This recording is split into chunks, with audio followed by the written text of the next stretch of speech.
बड़ी खबर इस वक्त की, हंदवाड़ा नगर निगम की जिम्मेदारी कौन ले रहा है। उम्मीद है कि जम्मू कश्मीर के मुख्यमंत्री हस्तक्षेप करेंगे। शराफत मंजूर के साथ रिपोर्ट देखें।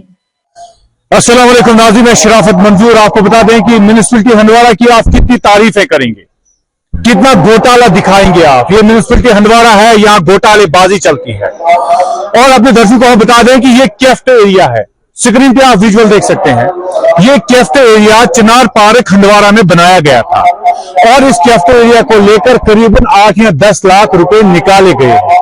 ये कैफ्ट एरिया R&B हंदवाड़ा ने बनाया है और ये लैंड जो है म्युनिसिपैलिटी हंदवाड़ा की है। ये चिनार पार्क हंदवाड़ा है जहां म्युनिसिपैलिटी हंदवाड़ा की लैंड है। और इस म्युनिसिपैलिटी हंदवाड़ा की लैंड में जब R&B हंदवाड़ा ने काम किया, उन्होंने काम करके दिखाया। उसके बाद R&B Handwara as per executive engineer R&B Handwara mister Farooq Ahmad से फोन लाइन पे बात हुई। उन्होंने बताया कि हमने म्युनिसिपैलिटी हंदवाड़ा को कहा था, हमने एक लेटर भी लिखी थी कि टेक ओवर कीजिए ताकि आप इसमें जो है काम शुरू कर दीजिए। क्योंकि जब भी आप चिनार पार्क में देखते हैं यहाँ पे लोग जमा होते हैं, कोई शाम के वक्त आता है अपनी दुख दर्द दूर करने के लिए, क्योंकि चिनार पार्क वाहिद एक ऐसी जगह है हंदवाड़ा में जहां पे आप चिनार के पेड़ के नीचे बैठ सकते हैं। गर्मी इतनी ज्यादा शदीद गर्मी थी और इस गर्मी के चलते जब आप चिनार पार्क में बैठते हैं तो एक सुकून महसूस होता है, क्योंकि तेज हवाएं और चिनार पेड़ के नीचे आपका बैठना एक अलग सुकून दे रहा है। और इसी सुकून के चलते R&B हंदवाड़ा ने यहाँ कैफ्ट एरिया बनाया था।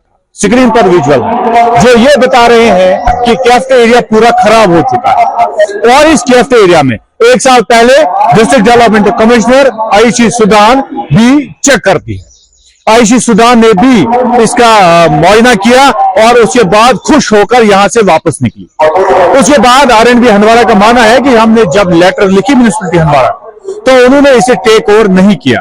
और आज म्युनिसिपैलिटी हंदवाड़ा R&B डिपार्टमेंट को एक लेटर लिख रहा है और इस लेटर में मेंशन किया गया है कि ये जो कैफ्ट एरिया है इसकी रिपेयरमेंट होनी चाहिए। लेकिन R&B के पास क्या ऐसा कोई रूल है? 1 साल पहले हम कैफ्ट एरिया बनाते हैं, उसके बाद उसकी रिपेयरमेंट करते हैं। ये भाई कौन सा रूल, कहां का रूल, कौन सा कानून? ये कोई कानून है नहीं। लेकिन म्युनिसिपैलिटी हंदवाड़ा पे आए रोज सवाल खड़े होते हैं और ये सवाल बड़ा उम्दा सवाल है। सवाल इसलिए है कि म्युनिसिपैलिटी हंदवाड़ा ने ही ये धोखेबाजी की। 1 साल पहले उन्होंने ये टेक ओवर नहीं किया। क्या म्युनिसिपैलिटी इसका जवाब दे सकती है? म्युनिसिपैलिटी हंदवाड़ा को लेकर स्क्रीन पे और एक विजुअल में चला रहा हूं। ये विजुअल वॉशरूम के हैं और इन वॉशरूमों को 17 लाख निकाले गए, लेकिन उसके बाद एक भी व्यक्ति इस वॉशरूम में नहीं गया और ये भी चिनार पार्क के अंदर ही है। हालांकि राइट साइड में कोर्ट और लेफ्ट साइड में पुलिस की पार्टी, दूसरी जानिब कैमरामैन को कहता हूं थोड़ा राइट साइड घुमाने के लिए। ये म्युनिसिपैलिटी का एरिया हंदवाड़ा है और म्युनिसिपैलिटी हंदवाड़ा के 100 मीटर के दायरे में चिनार पार्क हंदवाड़ा है।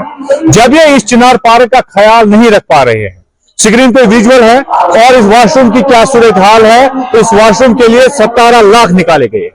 आखिर जिम्मेदार किसको ठहरा? क्या म्युनिसिपैलिटी को जवाबदेही नहीं बनाना चाहिए? क्या म्युनिसिपैलिटी के खिलाफ कार्रवाई नहीं होनी चाहिए? क्या इनकी प्रॉपर्टी सीज नहीं होनी चाहिए? 17 लाख हमारे निकले हैं। ये हमारा पैसा है, हमारा टैक्स है। तो आप किसी का टैक्स खाते हैं, ये मेरा ही टैक्स नहीं है। 1,15,03,655 लोगों का टैक्स है और उस टैक्स से ये बिल्डिंगें बनती है। लेकिन म्युनिसिपैलिटी का काम है 17 लाख की बिल्डिंग बनाना। 3 साल में उसमें कोई व्यक्ति वॉशरूम का इस्तेमाल नहीं कर पाया और इसको लेकर म्युनिसिपैलिटी को शाबाशी मिलती है। शराफत मंजूर को दीजिए इजाजत। खुदा हाफिज। अगले रिपोर्ट का कीजिए इंतजार।